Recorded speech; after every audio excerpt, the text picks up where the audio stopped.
A man does 20 years, 2 full decades in a federal prison, and in all that time, he never once talks, never cooperates, never cuts a deal, never gives anyone up to shave a year off his sentence. In this world, that's the highest form of loyalty there is. It's supposed to mean something when you get out. Feech La Manna gets out in 2004, and within a matter of months, the family he stayed silent for puts him right back inside. Not with a bullet, not with a trial, but with a truckload of stolen televisions and an anonymous phone call. This is the story of a man who understood the old rules perfectly, followed them to the letter, and still lost, because the rules had already changed underneath him while he wasn't looking. Start with who he actually was, because it matters. Feech came to America from Sicily in the 1950s and worked his way up through the DeMeo family the way people actually did, back before this show even begins. Soldier for 2 decades, made capo by the 1970s, running the family's legendary high-stakes card game, and building a legitimate bakery and catering business on the side, respected enough that Paulie half-jokingly calls him the king of breadsticks. He's not some invented tough guy the show conjures for one season. He's presented as one of the most storied men in the organization's history, a name that comes up reverently years before he ever actually appears on screen. And here's the detail that makes his return so loaded. That card game he used to run is the same one a young Tony Soprano, alongside Silvio Dante, and then Richie Aprile Sr., robbed decades earlier to make their names as up-and-comers. It's part of the show's own mythology. Richie Aprile brings it up to Tony in Season 2. Ralph tells the story to Jackie Jr. in Season 3 with disastrous results. Feech built part of his reputation on being the guy who let 3 young punks live after they stuck up his game.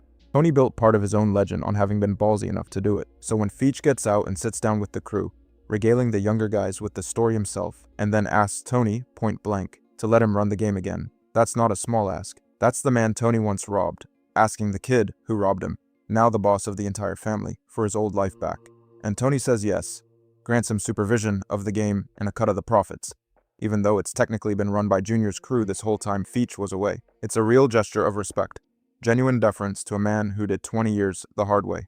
Silvio, watching this happen, immediately pulls Tony aside and warns him. Feech is a notorious egomaniac, and this is going to cost him. Silvio's right almost immediately.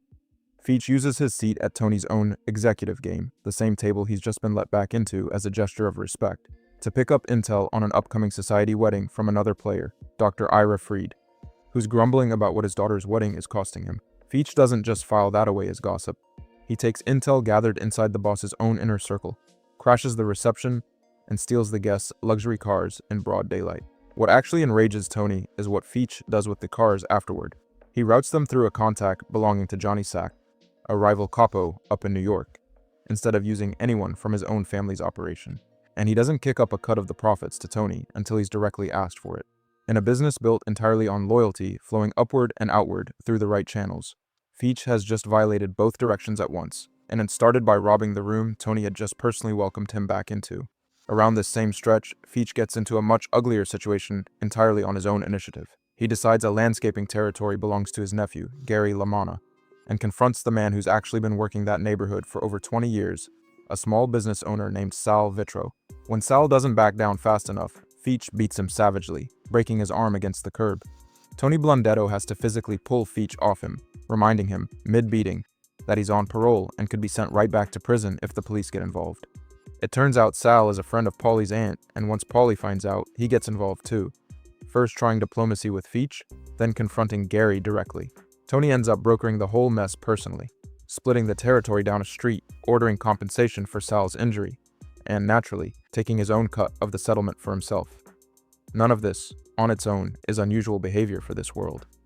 What's unusual is how little regard Feech shows for the fact that there's now a different boss with different priorities, and that every one of these moves is happening without Tony's approval, and often without Tony even finding out until after the fact. And then there's the smallest moment of all, the one that critics point to as the real turning point, because it has nothing to do with money or territory. At a poker game, Tony tells a joke, a throwaway line about a boring flight, and the table laughs. Everyone laughs except Feech, who just gives him a flat, irritated look instead. It's such a minor thing.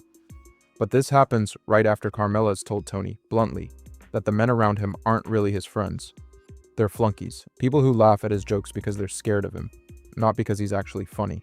The show even lingers on the laughter in slow motion, as if Tony's watching it happen from outside himself for the first time, really seeing it for what it is. And Feech, without meaning to prove anything, is the one man at the table, who isn't performing, who doesn't need to. Tony doesn't experience that as refreshing honesty.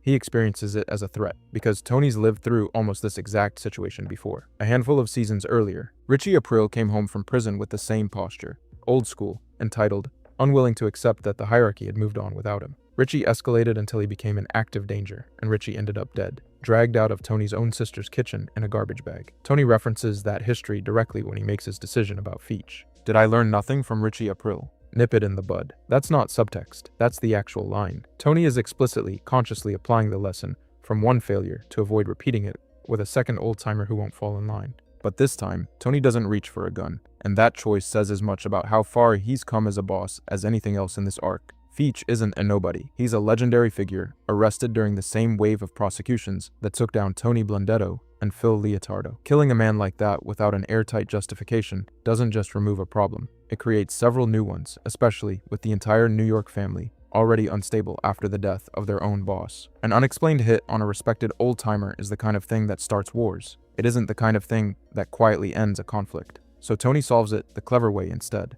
He has Christopher Moltisanti and Benny Fazio approach Feech with an offer that sounds like a favor. A truck full of stolen flat-screen televisions that needs somewhere to sit for a while. Feech, never one to turn down free merchandise, lets them store it in his garage. Soon after, a parole supervisor shows up for what looks like a routine, unannounced inspection. It isn't routine at all. Someone in Tony's crew placed an anonymous tip beforehand, and the actual, legitimate machinery of the government does the rest entirely on its own. The televisions are found. That's the whole operation. No violence, no funeral, no war with New York. Just a phone call, a home visit, and a parole violation on paper. Given Feech's age, going back to prison on a violation isn't really a sentence. It's the end of his life outside a cell, full stop. And the show never brings him back after this. He simply disappears from the narrative, sent away, as far as anyone's concerned, for good. Sit with the irony of how he actually goes down, because it's sharper than it looks at first glance. Feech did 20 years the hard way. He never once cooperated with an actual federal prosecutor, never gave the government a single thing they could use against his own people. The one thing that finally takes him off the board isn't law enforcement doing its job. It's his own family, using the state's own machinery as a weapon against him, dressing up an inside job as an outside bust. He spent 2 decades protecting an organization from the government. That same organization used the government to get rid of him the moment he became inconvenient. That's really the whole argument this arc is making, underneath the poker games and the old-timer stories, and Robert Loggia's genuinely electric performance in his handful of episodes. Feech believed, correctly by the old rules, that unbroken loyalty earned him a permanent place in this world. What he didn't understand, what maybe nobody who actually lives inside a hierarchy like this one can fully understand until it's too late, is that loyalty only has value as long as someone above you finds it useful to keep rewarding. The moment you become friction instead of an asset, the history stops mattering. 20 years of silence bought him exactly one thing, a family patient enough and now sophisticated enough to remove him without ever having to admit that's what they were doing.